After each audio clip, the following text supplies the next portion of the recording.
The Galactic Empire had ruled over 73 star systems for nearly 2,000 years. Their ships were enormous, their weapons devastating, and their diplomats notoriously arrogant. When they discovered Earth, a small blue planet on the outer rim of the Milky Way, they expected nothing more than another primitive species to absorb into their vast bureaucracy. They were about to learn their biggest lesson in humility. Annie Rodriguez stood in the cramped observation deck of the Human Research Station orbiting Mars, watching the Imperial fleet approach. 20 massive warships, each the size of a small moon, descended upon Earth's solar system like predators circling prey. Their hulls gleamed with advanced alloys that humanity couldn't even begin to manufacture. "They're hailing us," said Massey Chen, the station's communications officer. He was a lanky man with perpetually messy hair and an engineering degree from MIT. Standard Imperial greeting basically says, "Surrender now, resistance is futile, bow before the Empire's glory." Annie smirked. "Send them our response." Massey's fingers danced across his console. Standard human greeting sent, "Welcome to our neighborhood. Please fill out forms to 7B and 1040EZ before proceeding. Also, do you have an appointment?" 3 hours later, the Imperial delegation materialized aboard the research station. Commander Zalthar, a 7-foot-tall reptilian creature with scales that shimmered like oil on water, looked around the modest facility with obvious disdain. His 6 eyes blinked in sequence as he processed the crude human technology. "You dare to mock the Empire with paperwork?" Zalthar's translator rendered his hissing voice into perfect English. Annie extended her hand, which Zalthar ignored. "Not mocking, Commander. Just following protocol. We humans are big on protocols. Now, before we discuss your demands, can I offer you some coffee?" "Coffee?" Zalthar's head tendrils twitched. "What is this coffee?" "A beverage, made from beans. You'll love it." Annie nodded to Massey, who disappeared into the galley. 15 minutes later, Commander Zalthar was on his 3rd cup, his pupils dilated, and his speech rapid. This liquid is incredible. Why would you hide such technology from the galaxy?" "Technology?" Annie suppressed a laugh. "It's just roasted beans and water. We've been drinking it for centuries. Impossible. This must be some form of advanced stimulant synthesis." Zalthar's translator struggled to keep up with his accelerating speech. "The Empire must have the formula." "Tell you what," Annie said, leaning back in her chair. "We'll trade coffee beans for, say, not invading our planet." Zalthar's eyes narrowed, all 6 of them. "The Empire does not negotiate with primitives who invented coffee." Massey interjected, returning with a plate of donuts. "And these. Try one." Commander Zalthar bit into a glazed donut, and his entire demeanor changed.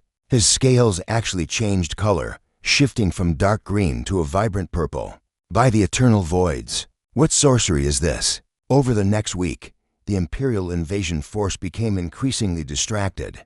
The mighty warships that should have been positioning for planetary bombardment were instead requesting shore leave. Imperial officers wanted to try this thing called pizza. Their weapons specialists were fascinated by human duct tape, a material that could apparently fix anything from spaceship hulls to broken relationships. Admiral Kresh, the fleet commander, personally visited the station to express his concerns. "Commander Zalthar has become compromised. He speaks only of these donuts and has submitted 17 requisition requests for Earth coffee." Annie and Massey exchanged glances. "Admiral, perhaps we could show you something truly revolutionary," Annie suggested. "What could you possibly?" "The internet." 24 hours later, Admiral Kresh had watched every cat video ever uploaded to YouTube. His tactical officers were arguing about the ending of a TV series that had concluded 15 years ago. His chief engineer had discovered online gaming and had already reached level 40 in 3 different MMORPGs. "This is a trap," Kresh muttered, unable to look away from a video of a cat playing piano. "A sophisticated psychological weapon." "No, Admiral," Massey explained patiently. "This is just what humans do when we're bored. Imagine what we could accomplish if we were actually trying." The Imperial High Council convened an emergency session by quantum communication. The image of High Chancellor Voroth, A being of pure energy contained in a crystalline matrix, flickered onto the screen. Admiral Kresh, your reports are concerning. You claim that humanity has defeated our invasion force with pastries and caffeinated beverages, Your Eminence, and small animal videos, and something called memes that I don't fully understand, but find strangely compelling. And he stepped into the frame. High Chancellor, humanity doesn't want war. We're happy to share our cultural achievements with the Empire. We propose a different kind of relationship, not as conquerors and conquered, but as partners. Voroth's energy flickered with what might have been amusement. Partners? What could you offer the Empire? Massey grinned. Well, for starters, we've been working on this thing called pineapple on pizza. It's controversial, but controversial. Zalthar burst into the frame, his scales now a chaotic rainbow of colors. It's revolutionary. The sweetness combined with savory cheese creates a flavor profile that, Commander. Kresh barked. Control yourself. But it was too late. The damage was done. Within a month, human culture had infiltrated every level of Imperial society. Coffee shops opened on Imperial capital worlds. Pizza delivery became a multi-system enterprise. The concept of the weekend introduced two species that had worked continuously for millennia, caused a minor revolution in labor relations. Annie and Massey watched from Earth as the Imperial fleet departed not in defeat, but laden with coffee beans, pizza recipes, and streaming service subscriptions. Do you think they'll be back? Massey asked. Annie smiled. Oh, they'll be back. We haven't even introduced them to tacos yet.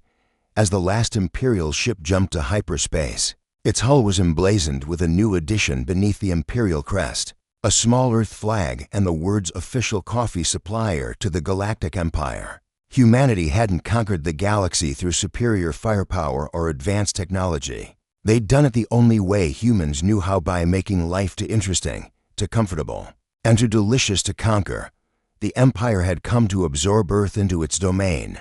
Instead, they'd left addicted to caffeine, arguing about fictional characters, and demanding paid vacation time. Somewhere in the Imperial archives, a new entry appeared.